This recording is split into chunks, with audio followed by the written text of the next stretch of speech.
Hi, I'm Mike Rogers, and today I'd like to talk about handling objections that customers might raise at the time of the sale.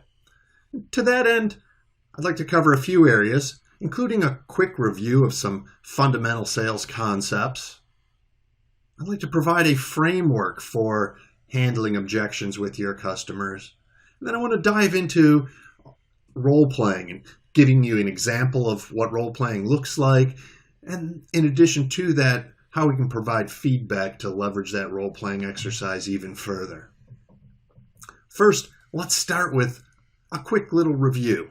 In a successful sales call, who does most of the talking? Now, unfortunately, if I look at most home improvement contractors, including those in the HVAC and home performance world, the advisor does most of the talking. On the other hand, if you'd like to be more successful, you have to find a way to get that homeowner talking more.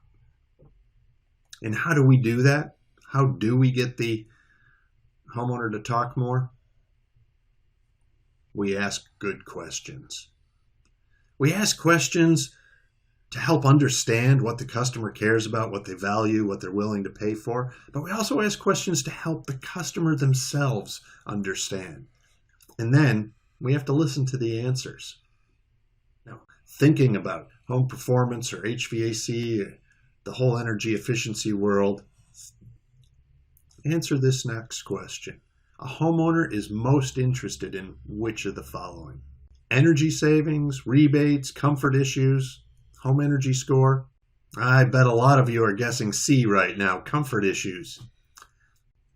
Careful though, this is a trick question because I didn't ask what does the average homeowner care most about. I asked what a homeowner is most interested in. And the answer is we don't know unless we ask. Goes back to the earlier point. We have to ask questions. Now let's pop up in the attic and you see there's definitely some air leakage pathways and completely insufficient insulation for just about any climate zone. What's the first thing you're going to do when you climb down? Once again, I suggest you ask questions.